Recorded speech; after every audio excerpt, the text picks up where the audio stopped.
Assalamualaikum warahmatullahi wabarakatuh. Halo adik-adik. Hari ini Mbak Nadia akan membahas soal-soal Smart Exercise untuk kelas 8 IPA Fisika, yaitu soal kompilasi halaman 146. Oke, sekarang kita menuju ke soal yang nomor 1. Kaki itik tidak terbenam dalam lumpur karena A. Luas sehingga tekanan besar, B. Luas sehingga tekanan kecil, C. Sempit sehingga tekanan kecil, D. Sempit sehingga tekanan besar. Nah, karena jawabannya ini berhubungan dengan tekanan, maka sekarang kita menuju ke persamaan dari tekanan. Masih ingat kan, tekanan itu dilambangkan dengan huruf P. P sama dengan gaya dibagi dengan luas permukaan. Nah, ini adalah gaya dan yang ini adalah luas permukaan. Nah, sekarang kita identifikasi soal nomor 1. Kaki itik. Nah, kaki itik itu kan memiliki selaput di antara jari-jarinya, sehingga menyebabkan permukaan kaki itik itu luas. Nah, sekarang dari persamaan ini, kalau A-nya ini, luas permukaannya ini besar, maka P-nya kecil. Nah, kenapa kok seperti itu? P dan A itu berbanding terbalik. Jadi, kalau luas permukaannya besar, maka tekanannya kecil. Dan sebaliknya, kalau P-nya besar, maka luas permukaannya kecil. Nah, sekarang dari nomor 1 ini kita lihat option yang A. Luas sehingga tekanan besar. Nah, ini kan salah. Seharusnya kalau luas, maka tekanannya kecil. Jadi yang nomor 1 ini jawabannya adalah yang B. Sesuai dengan persamaan yang ini. Kalau A-nya ini besar, maka tekanannya kecil. Oke, kita lanjut untuk soal yang nomor 3. Seekor ikan berada pada bak air seperti pada gambar. Diketahui tingginya air adalah 130 cm dan tinggi ikan adalah 60 cm dari permukaan air. Sekarang kita tulis apa yang diketahui, yaitu tinggi dari air, H air. H air ini adalah 130 cm. Lalu H ikan adalah 60 cm. Nah, jika massa jenis air, berarti ini adalah rho air. Massa jenis air 1000 kg per meter kubik.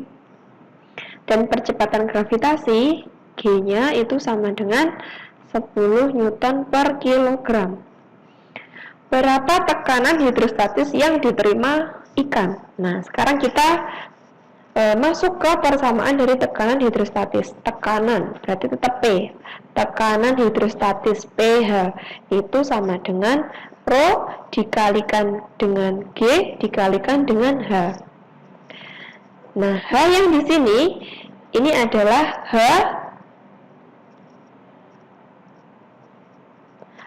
air dikurangi dengan H ikan. Kenapa H air dikurangi H ikan? Karena di sini yang ditanyakan adalah tekanan hidrostatis yang diterima oleh ikan. Berarti berapa H airnya? H airnya adalah 130 dikurangi 60 sama dengan 70 cm. Nah, karena ini cm, ini harus dijadikan ke meter. Ini menjadi 0,7 meter. Nah, sekarang kita masukkan rho-nya 1000, G-nya 10, dan H-nya adalah 0,7. 1000 dikalikan 10 dikalikan 0,7, ini adalah 7000. Satuan dari tekanan adalah Newton per meter kuadrat. Oke, berarti untuk soal yang nomor 3, ini jawabannya adalah yang B. Oke, kita lanjut untuk soal yang nomor 5. Agar kedua penghisap pada gambar setimbang, maka besar F2 adalah, masih ingat, kalau gambarnya seperti ini, berarti kita akan belajar tentang hukum Pascal. Hukum Pascal. Masih ingat bunyi hukum Pascal? Gimana? Hukum Pascal menyatakan tekanan yang diberikan pada zat cair dalam ruangan yang tertutup akan diteruskan ke segala arah dengan sama besar. Berarti hukum Pascal ini berlaku P1 sama dengan P2. Nah, P itu adalah F per A. Berarti kalau P1 itu sama dengan F1 per A1, kalau P2 berarti F2 per A2. Yang ditanyakan adalah besar F2. Sekarang kita masukkan. F1-nya adalah 10 Newton. 10. A1-nya adalah 220 cm kuadrat. F2-nya dicari. A2-nya adalah 100. Untuk mencari F2 berarti ini dikali silang. Berarti 10 dikalikan 100, 1000 sama dengan 20 dikali F2. Maka F2 sama dengan 1000 dibagi 20. Jadi F2 sama dengan, ini bisa dicoret, 100 dibagi 2, 50 Newton. Oke. Berarti untuk soal yang nomor 5 ini jawabannya adalah yang A. Baik, sekarang kita masuk ke soal nomor 7. Sebuah benda berbentuk kubus berada di dalam zat cair. Panjang sisi kubus 0,2 meter dan berat jenis zat cair 1000 Newton per meter kubik. Berapa besar gaya ke atas yang dialami oleh kubus? Yang ditanyakan adalah gaya ke atas. Berarti ini berkaitan dengan hukum Archimedes. Hukum Archimedes. Hukum Archimedes itu menyatakan apabila suatu benda dicelupkan ke dalam zat cair, baik sebagian atau seluruhnya, maka benda akan mendapatkan gaya apung atau gaya ke atas itu sama besar dengan berat zat cair yang dipindahkan. Berarti gaya ke atas atau gaya angkat ke atasnya itu besarnya sama dengan berat zat cair yang dipindahkan. Sekarang kita tuliskan apa yang diketahui dari soal ini. Yang pertama adalah sisi kubus, panjang sisi kubus. Berarti sisi kubus ini sama dengan 0,2 meter. Lalu berat jenis zat cair, berarti ini adalah rho air. Rho airnya 1000 Newton per meter kubik. Nah, yang dicari itu adalah FA atau gaya apung atau gaya angkat ke atas. Masih ingat persamaan dari gaya apung? Kalau berkaitan dengan air, itu selalu ada volumenya. Berarti FA itu sama dengan rho dikalikan G dikalikan dengan V-nya. Nah, dari sini kita kan belum tahu berapa volume dari benda itu. Nah, ini tadi bendanya berbentuk kubus. Berarti untuk mencari volume benda ini, kita pakai volume dari kubus, yaitu sisi pangkat 3.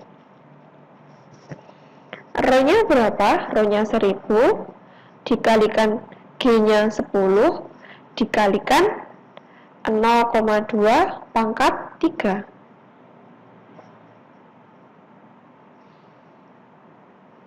Seribu kali 10 kali 0,2 pangkat 3 berarti 0,008. Berarti 1000 dikali 10 dikali 0,008 didapatkan hasil 80 Newton. Jadi besar gaya angkat ke atas yang dialami oleh kubus sebesar 80 Newton. Jawabannya adalah yang D. Oke, kita lanjut ke soal yang nomor 9. Tekanan udara di kota A adalah 750 mm Hg. Maka ketinggian kota tersebut adalah, nah, untuk menjawab soal yang nomor 9 ini, kita tulis yang diketahui dulu. Tekanan udara, masih ingat tekanan udara? Simbolnya adalah pH, 750 mm Hg. Nah, ini harus dijadikan ke cm Hg. Mm ke cm naik 1, berarti 75 cm Hg. Nah, kenapa kok harus dijadikan ke cm Hg? Karena tekanan udara di atas permukaan laut itu adalah 76 cm Hg. Nah, yang ditanya itu adalah ketinggian kota tersebut. Berarti H itu sama dengan PU min PH dikalikan 100 meter. Nah, PU-nya berapa? 76 min 75 dikali 100 meter. Berarti ini adalah 1 dikalikan 100, maka ketinggiannya didapatkan 100 meter. Oke, nomor 9 ini jawabannya adalah B. Oke, masih semangat ya Dede. Kita lanjut ke soal nomor 38. Untuk mengukur kedalaman laut, gelombang bunyi diarahkan ke dasar laut dengan cepat rambat 1450 meter per sekon. Cepat rambat berarti ini adalah V, 1450 meter per sekon. Setelah 4 sekon terdengarlah bunyi pantulnya. Berarti T, bunyi pantulnya adalah 4 sekon. Berapa kedalaman laut tersebut? Berarti ini yang ditanyakan adalah dalamnya laut atau S-nya. Nah, persamaan dari S itu sama dengan V dikalikan T dibagi 2. Tinggal masukkan V-nya 1450 dikalikan 4 dibagi 2. Nah, ini sama 4 bisa dicoret. Jadi ini tinggal 2. 1450 dikalikan 2 menghasilkan 2900 meter. Nah, jadi kedalaman laut tersebut adalah 2900 meter. Maka jawabannya adalah yang A. Kita lanjut soal nomor 43. Sebuah benda ditempatkan 10 cm dari sebuah cermin cekung yang mempunyai jarak fokus 20 cm. Apabila tinggi benda 6 cm, maka tinggi bayangan benda adalah, sekarang kita tulis satu-satu apa yang diketahui dari soal nomor 43. Sebuah benda ditempatkan 10 cm dari sebuah cermin cekung. Berarti ini adalah jarak benda. Jarak bendanya 10 cm. Mempunyai jarak fokus 20 cm. Berarti F-nya 20 cm. Apabila tinggi benda itu adalah H, sama dengan 6 cm. Berapakah tinggi bayangan benda? H aksennya kita cari. Nah, kita harus tahu untuk mencari H aksennya ini, masih ingat dengan persamaan S aksen per S itu sama dengan H aksen per H. Berarti untuk mencari H aksen, kita perlu mencari S aksennya. Untuk mencari S aksen, kita pakai persamaan 1/F sama dengan 1/S ditambah 1/S aksen. Nah, kita teruskan lagi. 1/F sama dengan 1/S, S-nya 10 ditambah 1/S aksen. 1/20 sama dengan 1/10 ditambah 1/S aksen. Untuk mencari 1/S aksen, berarti 1/20 dikurangi 1/10. Oke. Jadi 1/S aksen sama dengan penyebutnya dijadikan 20, yaitu 1 min 2. Nah, berarti 1/S aksen ini didapatkan min 1/20. Berarti S aksennya sama dengan min 20 cm. Nah, tanda min ini membuktikan kalau bayangannya itu maya, yaitu bayangannya itu jatuh pas di belakang dari cermin cekung itu sendiri. Nah, sekarang kita cari H aksennya dengan persamaan ini. S aksennya kita masukkan. S aksen per S sama dengan H aksen per H. S aksennya ketemu 20 per S-nya 10 sama dengan H aksen per H-nya 6. Ini dikali silang, berarti 20 dikali 6 sama dengan 10 dikali H aksen. 120 sama dengan 10 dikali H aksen. Maka H aksen sama dengan 120 dibagi 10, maka ketemu 12 cm. Jadi untuk soal yang nomor 43, jawabannya adalah yang D. Oke, kita lanjut ke soal nomor 47. Seseorang dapat membaca dengan jelas pada jarak paling dekat 75 cm. Agar ia dapat membaca dengan jelas pada jarak 25 cm, kekuatan lensa kacamata yang diperlukan adalah, kita tulis yang diketahui dulu.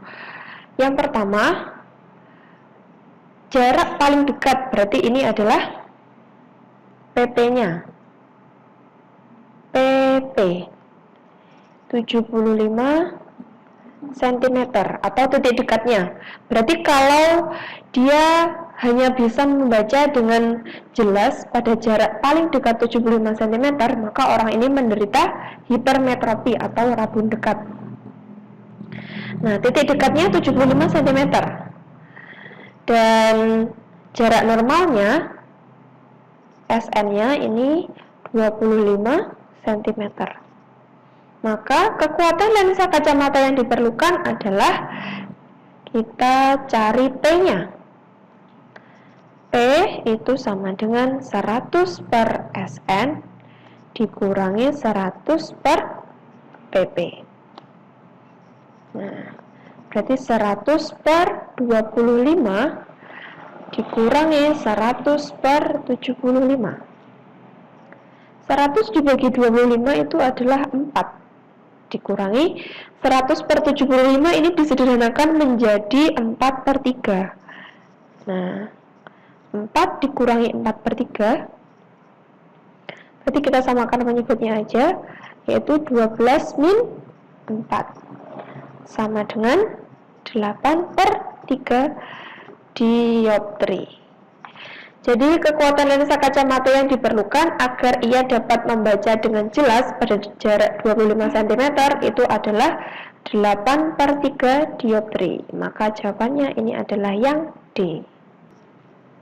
Kita masuk ke soal nomor 45. Sebuah pensil diletakkan tegak lurus di muka lensa pada jarak 30 cm. Berarti ini adalah jarak benda, yaitu S, sama dengan 30 cm. Ternyata membentuk bayangan nyata pada jarak 60 cm dari lensa. Berarti ini adalah S aksen sama dengan 60 cm. Berapa kekuatan lensa tersebut? Nah, kita mencari P-nya. P, kekuatan lensa. P itu ada dua persamaan. Yang pertama, P sama dengan 1/F. Atau P sama dengan 100/F. Nah, kapan kita memakai persamaan P 1/F? P sama dengan 1/F ini digunakan kalau jarak fokusnya ini didapatkan dengan satuan meter. Tapi kalau P sama dengan 100/F ini menggunakan satuan cm. Nah, sekarang kita cari fokus dari lensa tersebut menggunakan persamaan 1/F sama dengan 1/S ditambah 1/S aksen. Berarti 1/F sama dengan 1/30 ditambah 1/60. Kita samakan penyebutnya. 60 berarti ini 2 ditambah 1. Berarti 1/F sama dengan 3/60. Maka F sama dengan 60/3. F-nya didapatkan 20 cm karena jarak benda dan jarak bayangan tadi menggunakan cm. Jadi fokusnya ini juga menggunakan cm. Nah, kalau fokusnya ini didapatkan dengan satuan cm, maka P-nya atau kekuatan lensanya ini menggunakan 100/F, yaitu 100 dibagi 20. Jadi P sama dengan 5 dioptri atau 5D. Ini positif, berarti nomor 45 ini jawabannya adalah 5 dioptri. Baik, terima kasih untuk hari ini. Sekian pembahasan soal dari Mbak Nadia, semoga bermanfaat. Tetap belajar di rumah, tetap semangat, dan tetap jaga kesehatan. Sekian, wassalamualaikum warahmatullahi wabarakatuh.